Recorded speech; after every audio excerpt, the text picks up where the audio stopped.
Shields up, Ironbreakers. Workon here coming at you with another video. Welcome back to Monster Hunter, and today we're going to be talking about Iceborne because Capcom has just dropped two new juicy videos filled to the brim with information, so I'm going to be trying to break those down to the best of my abilities. The first video was a trailer. The second video is a developer diary that actually went in depth into a lot of the things that were shown on the trailer. So the very quick sum up of the trailer for those of you that just want the highlight notes.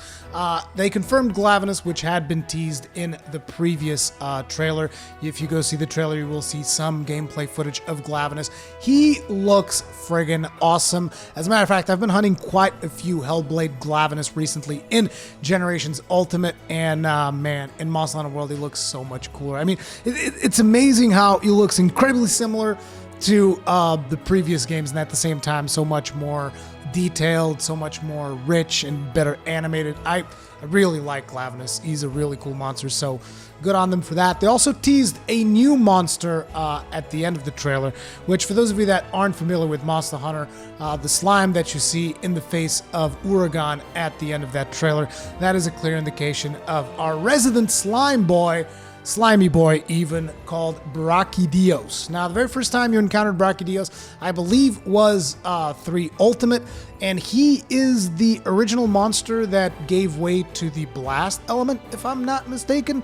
Back then, it wasn't even called Blast, it was just called Slime, because it was the slime from Brachydios, and it was really powerful. I think it was way more powerful than it is now, but it's still a lot of fun. You guys know me, I like the Blast element, I like explosions, I like that kind of stuff, so that is pretty cool that Brachydios is making a return. I definitely will be crafting a lot of his weapons because I always like Brachydios weapons. It's just a thing.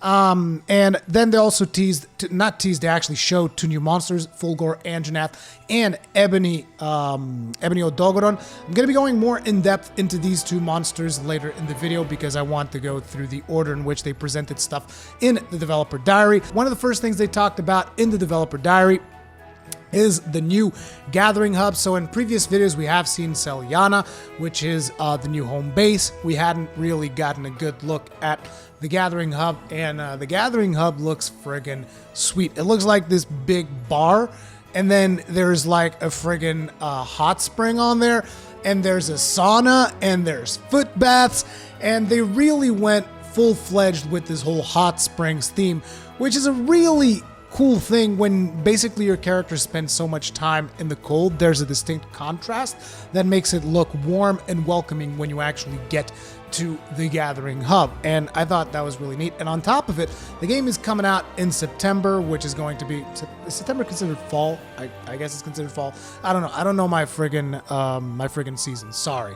But either way, it's going to be close to winter, so a lot of people will be playing this game throughout winter, and it's going to be cool to see your character in the warm while you're freezing your balls off somewhere, probably, unless, you know, you have good heating solution, whatever. It might be real cold wherever you are, but it will still be a nice contrast to have. Either way, I'm going on a little bit of a side note here, but the cool thing about it is not that it just has a hot spring that looks awesome, and a sauna and some foot baths. There's going to be a get naked button. It's not really get naked, but that's like, I figured that'd be a cool way to say it. It is a button that allows you to basically put on your layered set for sauna, not sauna, the thermi. I think it's called the thermi layered set, which basically puts your character, you know, in appropriate attire for being at a hot spring, which is pretty cool. To top it off, they're also going to be adding some specific gestures for when you are in the hot springs, like you can jump up in the air and throw yourself in the water, and there's splashing animations and all that kind of stuff. They're basically adding all of these cool emotes that you can do, which add to the social aspect of the game, and hopefully will make the Gathering Hub a little bit more sociable. But as we all know, the biggest problem with the previous Gathering Hub was not the way it looked. It was not that people didn't want to go to the Gathering Hub because they didn't want to go there to hang out. It was the simple fact that all of the facilities were outside the Gathering Hub. So it's not that we don't want to go up there and hang out, it's more like there's loading screens separating us from hanging out and actually doing, you know, the metagame of crafting your armor, of managing your farm, of managing the resource center, all of that stuff. So there are all of these aspects that we couldn't do in the Gathering Hub. Well, they have confirmed that you will be able to do most of that stuff from the Gathering Hub now. One of the first things that they said is you will be able to access the smithy from the Gathering Hub, and from the smithy, you can also manage your layered gear. And I thought this was a bit of a weird point, because you can manage your layered gear from your box. You could just go to your box in the Gathering Hub and you'd be able to change your layered armor. Maybe they're talking about doing different layered sets or something like that, or maybe decide what set you want to have on the special Get Naked button. I'm not sure what the deal is with that, but basically you'll be able to access the smithy from the Gathering Hub, and you'll be able to manage layered gear from the smithy. You'll be able to access the Resource Center from the Gathering Hub. You'll be able to access the Botanical Research Facility as well, which was a big deal. Everybody remembers when I was on stream and constantly, like every so many attempts on Cold Wrath, I'd be like, I gotta go check on the elf. Gotta make sure that he hasn't lost my friggin' fertilizing powders and stuff, and go back down there and reapply my fertilizer and check on my farm and all of that other stuff. That was very annoying. So the fact that all of this stuff is going to be available in the Gathering Hub means, at least to me, I think it means a lot more people are going to be spending a lot more time in the Gathering Hub. I know that for sure. Whenever I'm live streaming and multiplayer sessions and all that stuff, we're definitely going to be in the Gathering Hub, because there's nothing specifically that we need from Celiana. Well, actually, there's the Steamworks thing. Wonder if we'll have access to the Steam thing. Or is that going to be the one feature that, like, well, sorry guys, got to leave the Gathering Hub, got to go do the Steam thing. We'll see how that works out. But so far, a lot of really good improvements to the Gathering Hub, and that is something that I think a lot of players are going to enjoy. They also talked about you're going to be able to make squad cards if you're a squad leader, and these can be sent very much like guild cards, which will then enable people to join up at a later date. It's not like they have to make a decision then and there when they receive an invitation to join squad. They can just decide later and join, even if they aren't on the same session as that squad, and then eventually rejoin the squad session. So that is going to make it easier for you to invite people onto your squad. They didn't mention anything about increasing squad size though, which is disappointing, because the Ironbreakers have pretty much been filled since the first week of Monster Hunter World was out. They haven't talked about features like, hey, maybe people can get, kicked if they've been inactive for 3 months or something like that, because that option was there, but either they took it away or it doesn't work anymore. I'm not sure what it is. Basically, the clan's been filled, and I have no means of actually removing people automatically from it. I would have to manually go and just like kick people out. At least give me like something that says, hey, this person hasn't played the game in like a year. And then I'll be like, well, maybe he doesn't want to play anymore, and I can kick him and make room for somebody else that actually wants to join up. That it's just, I wish I'd be able to do that, or just increase the clan size. Just let me have as many people join the Ironbreakers as I possibly can. That would be even more convenient, but I'm not sure if they're going to allow us to do that. And you'll also be able to assign sub leaders to your squad, so that you can then they'll be able to perform management tasks like changing the squad info, like inviting more people onto the squad. So that's going to be pretty cool, because it can get hard for just one person to manage a squad. So it's going to be useful, at least for me. I know for sure it's going to be useful. I know a couple of people that I'll want to join as sub leaders, so that they can manage the squad if I happen not to be there. Either way, they talked about the new difficulty scaling options, which we already knew.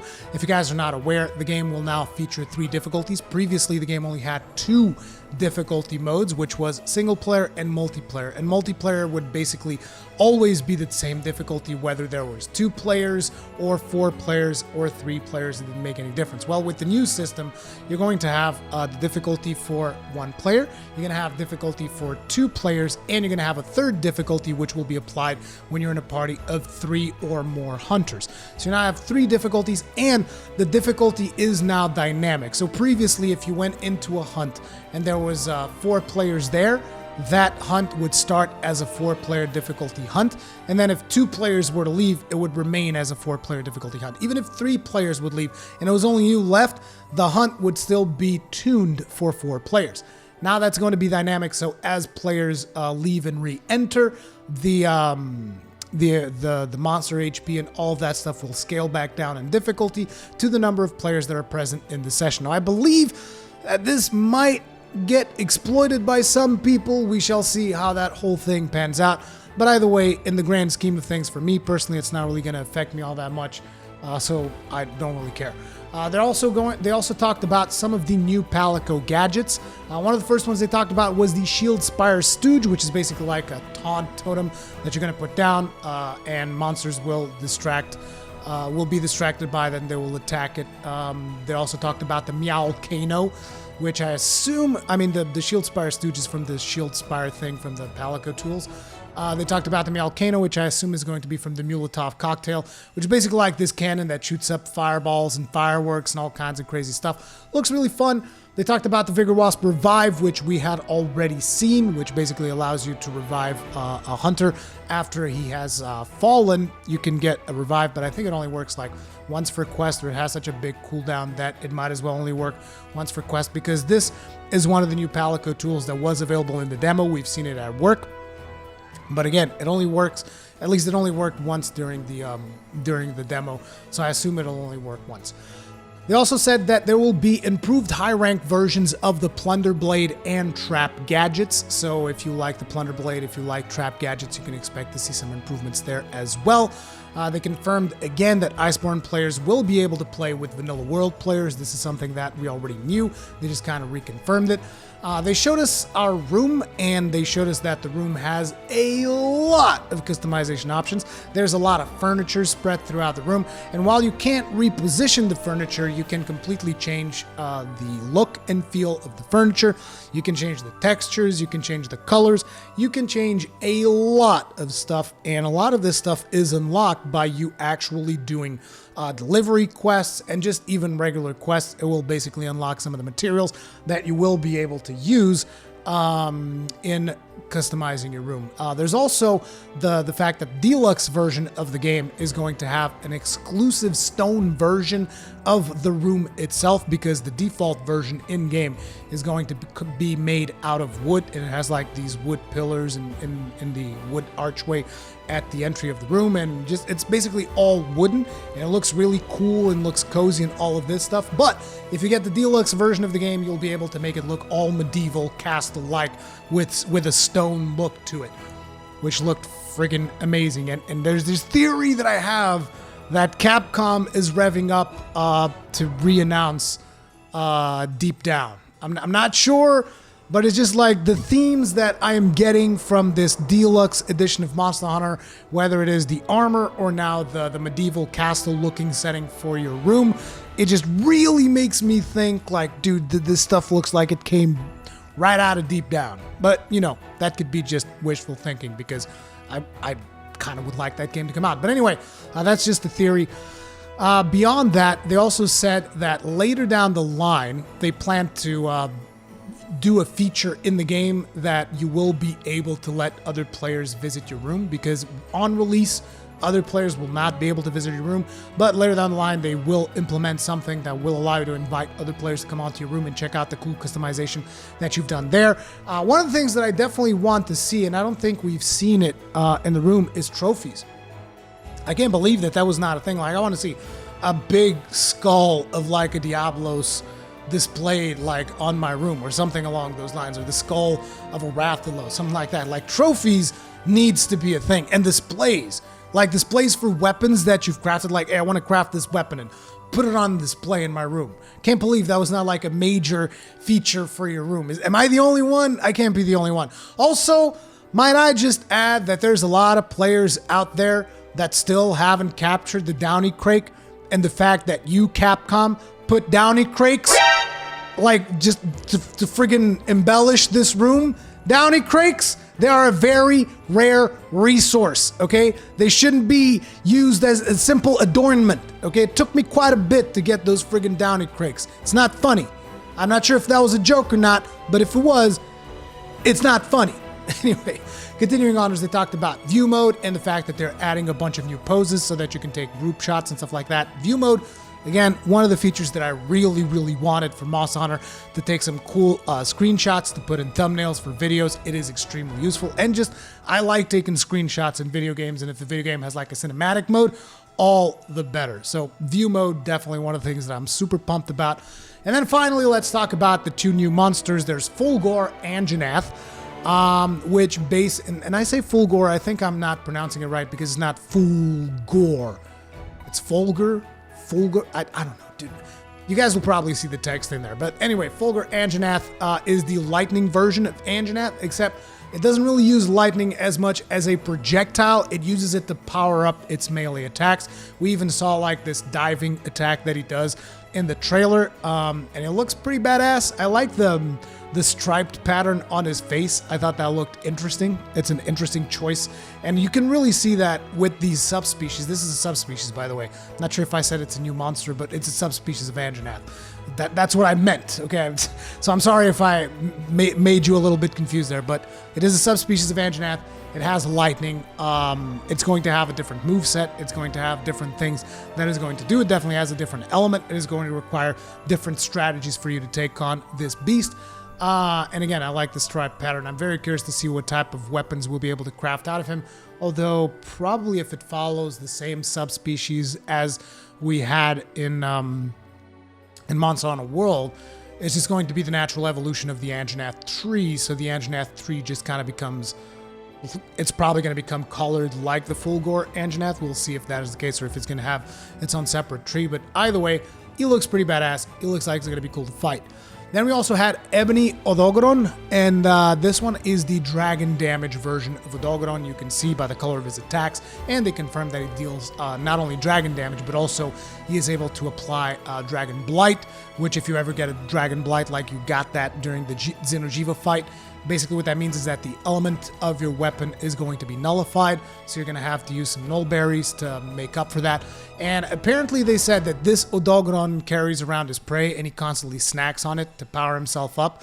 So I think it's going to be interesting. Like, Odogaron goes up to you, smacks you across the face, throws you halfway across the map, then runs over to his little meal, snacks on it a little bit, gets a little bit powered up, goes back into the fray, beats the crap out of you some more. That's going to be an interesting thing to do. Most likely, speedrunners will just abuse that mechanic and beat the crap out of him every time he goes in to take a bite or something, but we'll see. And then finally, they showed Glavenus gameplay, and Glavenus looks glorious. You can see some turf wars during that gameplay. He just like completely slams people down. Whole thing about Glavenus is that he is able to sharpen up his tail. He's able to, power up his tail by sitting in a blaze, and then it deals fire damage, and after it dries up, it deals blunt damage. It's actually a very interesting mechanic with Glavenus' tail, and the deceptively long reach of his tail. Like, you guys will learn. Those of you who've never fought Glavenus, you think he's all the way over there, and you think you're safe, and then suddenly his tail comes crashing down, slap, and you're like, oh wow, that was, yeah, that thing has quite a reach. Yeah, you're gonna learn. You might think that some monsters have some long reach with their fireballs. They ain't got nothing on Glavenus' tail, dude. They ain't got nothing on our boy. Our big fiery boy. Anyway, and then naturally they did the whole tease that I already talked about from Brachydios. I might do a video on Brachydios once I get back from my break, because I was supposed to already be on break, but then Capcom's like, oh, you thought you're gonna have a break? Here's this massive info dump. The same day that I actually went to visit Nintendo to learn a couple of more things from a couple of more titles that are coming out. So today has actually been a pretty busy day, and I didn't even sleep that much, so I'm even slurring a little bit from sleep deprivation. But that is going to be it for this video. If you guys enjoyed it, do remember, hit it up with a like. I cannot thank you guys enough. Those of you that take the time to like the video, like I always say, it really, really helps me out. Leave a comment. All of that stuff helps me out immensely. And if you do like my content, consider subscribing and hit the bell notification icon so that you're actually notified whenever I upload a new video. Thank you all very much for watching. Let me know what you guys think about all of this information in the comment section down below. I'll see you guys on the next one. Stay strong, and may your shields never break.